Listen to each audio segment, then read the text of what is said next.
රැස් විහිදෙන ජීවිතේ. Newsfirst, Newsline with Faraz Shaukat. And a very good evening to you and a warm welcome to Newsline Live. And my guest this evening is an absolutely smash hit. But, you know, Sri Lanka struggles, aren't we all? Sri Lanka struggles, the government juggles. That's what they're doing.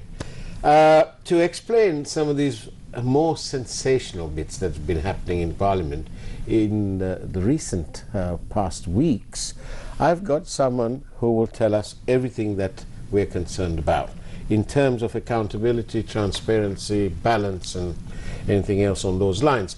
Professor Charitha Herath, who is of course the former chairman of COPE. There is no present COPE, so there is no chairman. So he's the next best thing to slice bread. Professor Charitha Herath, how are you doing? Well, Paras, I'm fine, and thank you very much for having me for your program. It's a pleasure, but you know, the reasoning that you're here is because I was astonished to read in an edition of the Island newspaper, in an interview given to Shamindra Ferdinando, that you made 3 proposals to Parliament and they didn't agree. And I was beside myself. I wanted to have, I wished I had a program on Monday, you know, with you on it, because you asked Parliament to allow COPE to invoke the Attorney General's Department in matters that COPE felt they should, and they said no.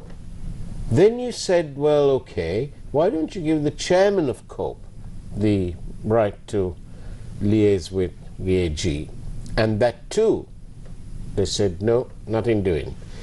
And finally you said, can we have an AG's rep at COPE?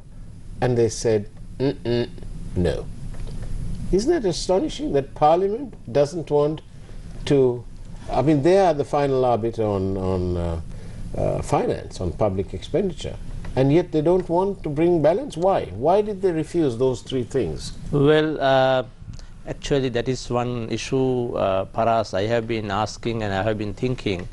And this issue has been in the COPE so long time, and members of the COPE discussed this issue, whether what is the way that we could go ahead with some of the findings that we have, and to get a kind of legal process started on this thing. So the one way to do that is to change the standing orders. You know, the COPE and all these committees are established under the standing orders of the Parliament. So Standing Order 120 is mainly focused on the Committee on Public Enterprises, COPE.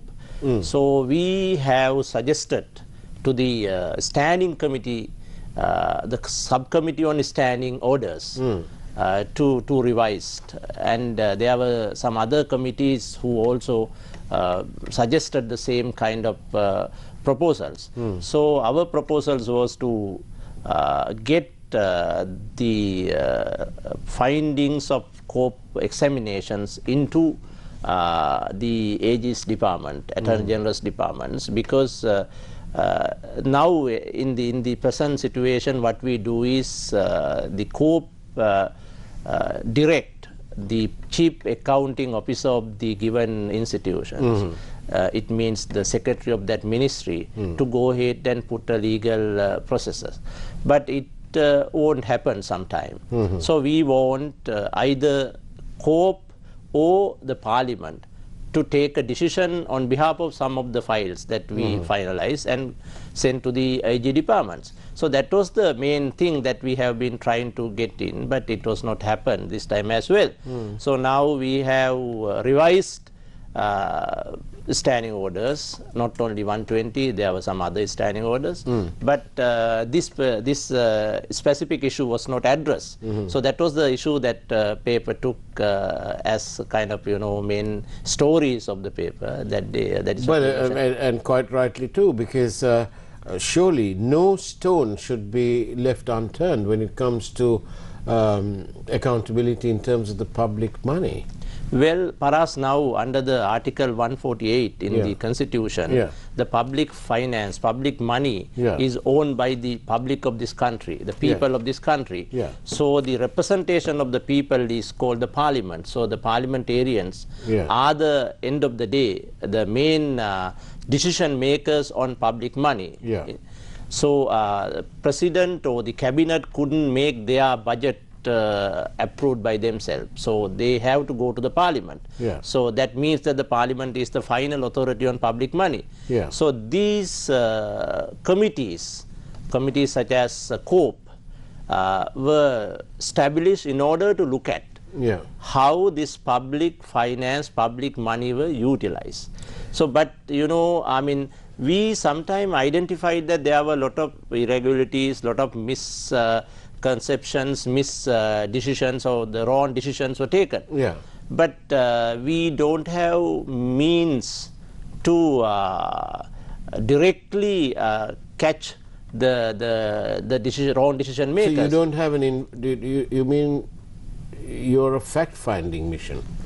Well, we are not only fact-finding missions. Actually, we were given some authority to direct the chief accounting officer to take some actions. So we have that power in the standing orders. But it was not happened the way that it was expected. So that was. You don't have a line to the AG's department or to the police, to the CID, where you can say, look chaps, you know, we found this, but can't you go there and investigate? You don't have the power to do that. No, actually we don't. That is why, even if I can read one little things, when we have suggested this thing to the standing committee subcommittee, it says that when it is required, the findings of the examinations are submitted by the Honorable Speaker on behalf of the committee to the relevant government agencies, including Attorney General's Department, commissions to investigate allegations of bribery or corruptions. And this, I mean, this section was completely taken out from the final draft of the standing order revision. So that I think maybe there were some reasons for this to happen. I don't know what, but you know, the party leaders and the members of standing committee, the committee on standing orders, should relook this thing. I think it is important to have this kind of legal rulings within the standing orders in order to get the final outcomes into some action. And maybe I think they would have a second thought that giving the files or the findings directly to the AG departments would not be that much appropriate. That is what maybe they think. But I think at the moment what the people of the country and what we can see is that we just need to send some of these findings into a legal actions. But you know, talking about files, one president said he's got a file on everyone, but no, that's just being flippant. But really, talking about files, in the Parliament government, if you remember, there was an office just outside the main entrance to Temple Trees, the side entrance on Perayar Mawata, where there was this committee, and they looked at files, and they decided which files to send to the FCID. Now, that's just some committee. That's not even anywhere close to Parliament. Physically, it isn't even near Parliament. But in this instance, COPE comprises of members of Parliament. Yes. And yet, Parliament doesn't want them to do almost a similar thing, where you send the files on to the AG's department with a note that perhaps you ought to investigate this. And I find that absolutely astounding. Well, yeah, actually, Paras, here we need to understand the basic principles of this committees. The committees were formed to look at whether the public finance were utilized properly, whether the decisions were taken properly. So we need to look at this thing. This measure was empowered by some of the legal tools, which is called standing orders. So now, if we are not sending some of these finalized files into kind of legal actions, then those things will not be looked at. Like those things will be, lying in the ministries or ministry secretaries, with the ministry secretaries. So what I think is important is to look at the basic principles of these committees. I think the basic principle related with to rectify some of the misconduct or some of the wrongdoings, at the same time to get the legal processes started against the people who have taken those wrong decisions. But what your proposal, which sadly Parliament hasn't, the wider Parliament hasn't agreed with, but it is extremely important, especially when we now see that for the first time ever the United Nations are including economic crimes in their resolution against Sri Lanka. That is also a very important issue, Paras. Now the economic crimes is the word that they have used, and we, the COPE, has also looked at this issue, and we just wanted to start special examination on this economic policy making processes from 2018 to 2022, and that was one examination that we have arranged from July 17th, 18th, 19th and 20th. But it was not able to we were not able to do that examinations due to the parliamentary prorogations, and then now it was, all the things were completely stopped after that rulings. So the AG department, Attorney General Department's, Auditor General's Department has done a very substantive kind of report on this economic policy making measures in this time. I think even in next COPE should take up this report and to look at that how economic decision making was happened in this period. From 2018 to 2022. Actually, we need to look at beyond that as well, but as a very important urgent issue, we need to look at that, what went wrong and how went wrong. The matter gets even more unacceptable because parliamentary traditions have been ignored, and yet we have a president who's quite, in his time in Parliament, was quite fond of the Westminster style of politics and so on. He's known to have lectured Mrs. Bandanayake and all sorts of things. But this Parliament, the tradition, correct me if I'm wrong, is that soon after Parliament is convened, that the committees are then appointed. Am I right? Yeah, it is supposed to appoint. That's the tradition. That was a tradition, yes. But it was not happened now, like 2 months passed after Parliament reconvenes, and those committees were still not convened and not established. I don't know why, what was the reason, but it was not happened yet. My grandmother had a favorite saying, outside show, inside war. And that's what it is. There's a big show of good governance and all that, and so we have a parliament, we have a speaker, we have people on the opposition, we have people on this side, and it's all very nice and Ankadori, but we have no committee. Well, actually, it's like a car without petrol.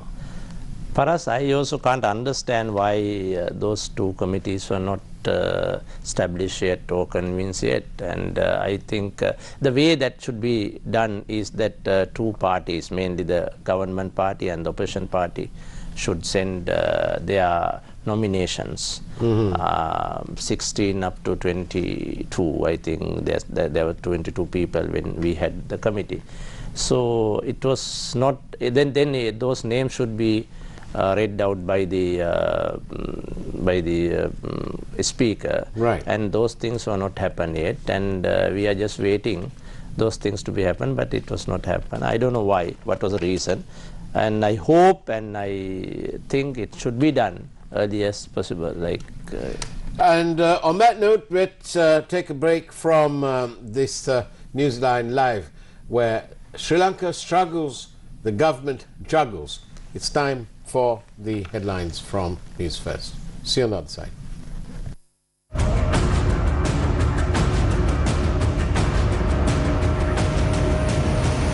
News First, Newsline with Faraz Shaukutali.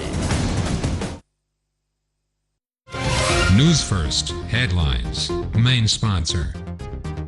Anka eke araksita itigini petti. Surya gini petti. Kajimawatu fire displaces around 300 people, including children. Green light to purchase electricity from a private power plant at a high rate. Why is 95 octane cheaper than 92 octane? PUCSL raises concerns. 3 people killed in wild elephant attacks in one day. High security zone declaration challenged in court. Trade unions to take action against circular on preventing public servants from expressing opinions. Former President Sirisena warns the government's future is uncertain. News First headlines. Main sponsor. Anka eke araksita itigini petti. Surya gini petti.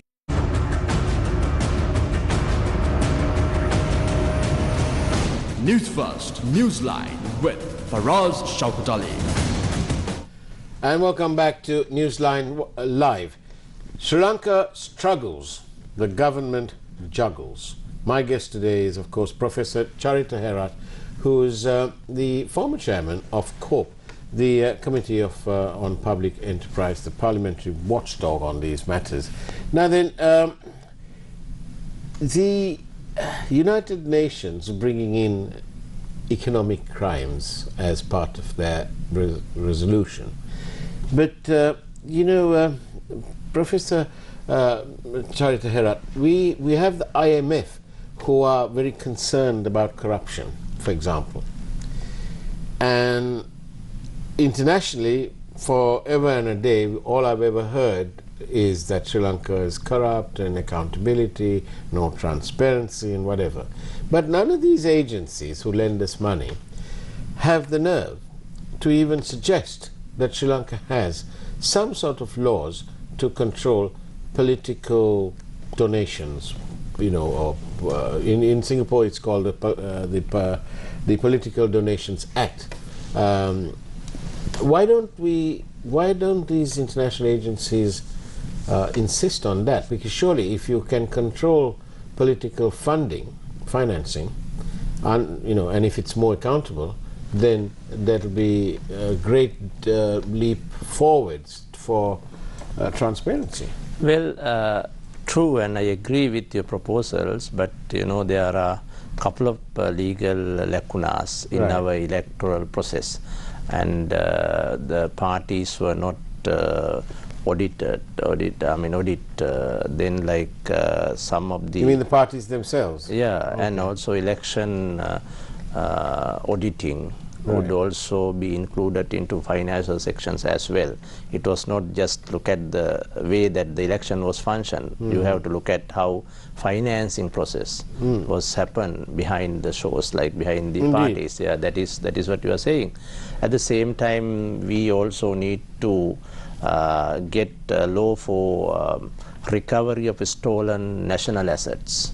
Indeed, that is also a very important piece of regulation. So the act that we just need to bring. And there are a couple of that kind of areas we just need to look at. I don't know what the international agencies are saying, and we are in a very difficult position at the moment in financially now. More so, why they ought to insist that Sri Lanka gets its house in order?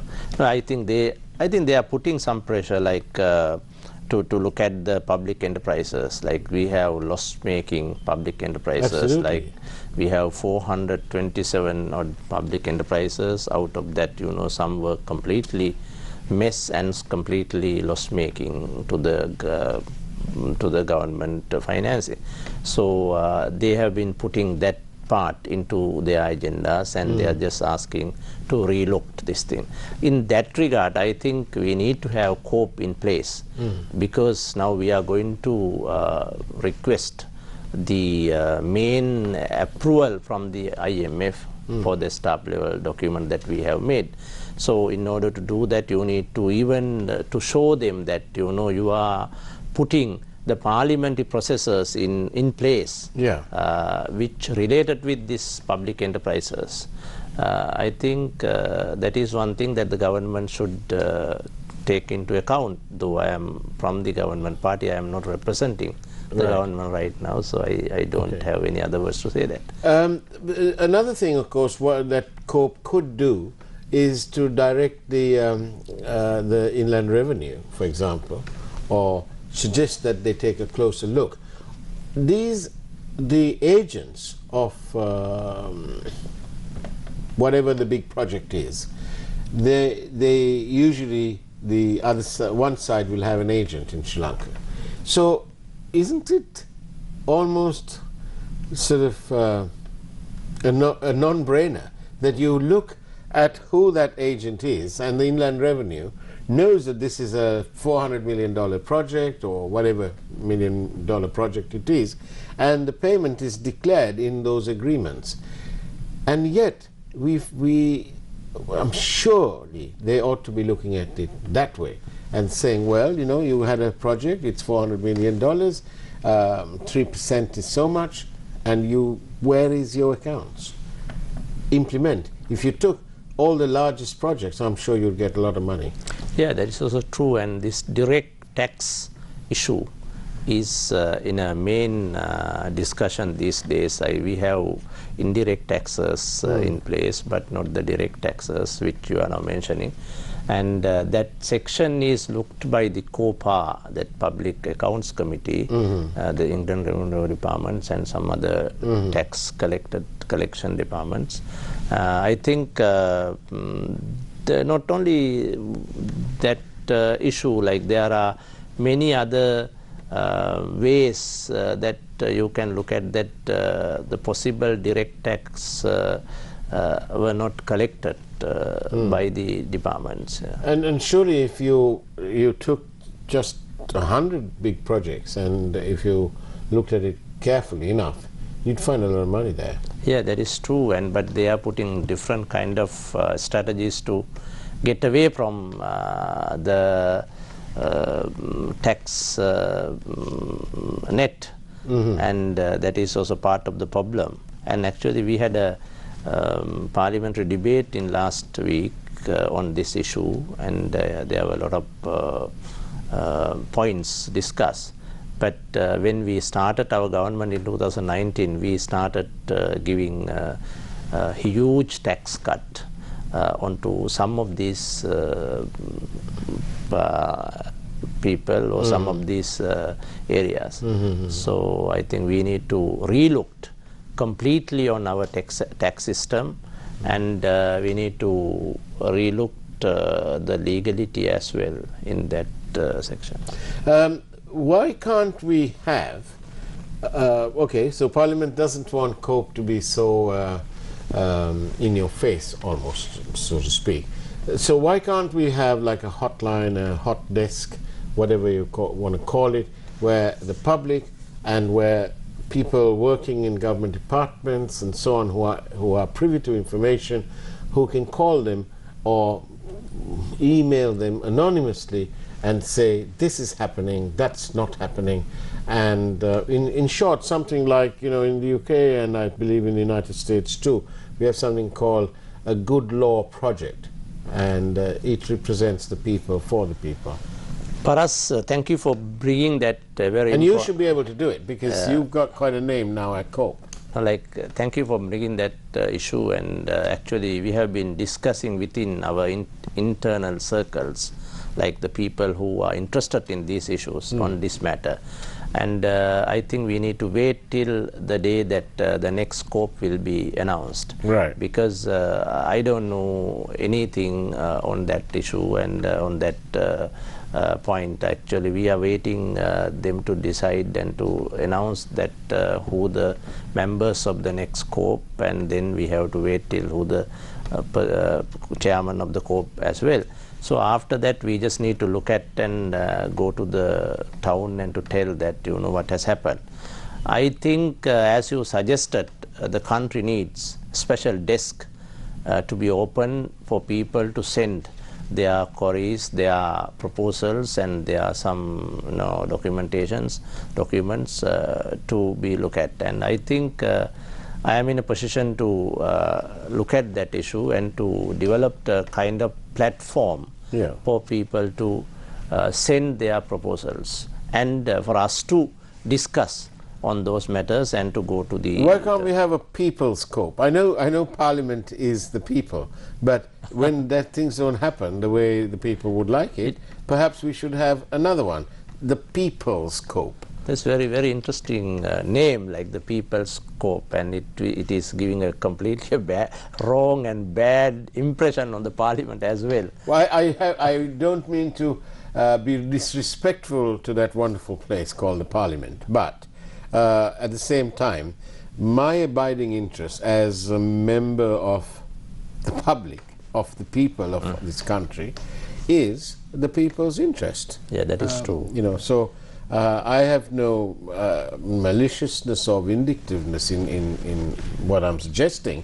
I'm suggesting it only as a matter of frustration. No, like it is good suggestions as well, and I think we just need to look at that thing, and I'm in a position to seriously give my thoughts on this issue and to see that how we could develop kind of substantive examination process on some of these issues. A